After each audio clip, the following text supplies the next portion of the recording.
కాంగ్రెస్ అక్రమాలకి ప్రశ్నిస్తుందనికే నోటీసులు ఉంటుంది అని బీఆర్ఎస్ రేపు సిట్టు విచారణకి కేటీఆర్ హాజరవుతారన్నారు పార్టీ జనరల్ సెక్రటరీ సోమ భరత్.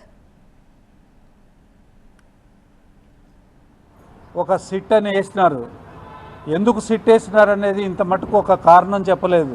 సిట్ వేసిన ఆర్డర్లో కానివ్వండి, ప్రజలకు కానివ్వండి, ప్రభుత్వం నుంచి ఇంత మటుకు ఒక వివరణ అనేది రాలేదు. కానీ శరపరంపరంగా ఈ రకమైన నోటీసులు అయితే ఇష్యూ చేస్తున్నారో సిట్టు కేవలము ప్రతిపక్షాల యొక్క నోరు మూసేదానికోసము, ముఖ్యంగా వీళ్ళ అక్రమాలని ప్రతిరోజు ప్రశ్నిస్తున్న బీఆర్ఎస్ నోరు మూసేదానికోసము ఈ నోటీస్ ఇచ్చినట్టుగా మేము అర్థం చేసుకోవాల్సిన పరిస్థితి ఉన్నది.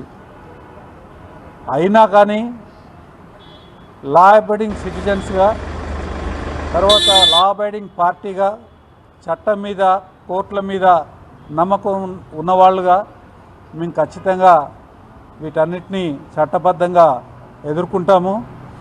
ఇంకా ఇట్లాంటి ఎన్ని వచ్చినా కానీ ఖచ్చితంగా మేము న్యాయబద్ధంగా ఎదుర్కొని కోర్టులలో వీటి అన్యాయం ఏదైతే ఉందో కోర్టులలో ఖచ్చితంగా బహిర్గతం చేస్తామనేది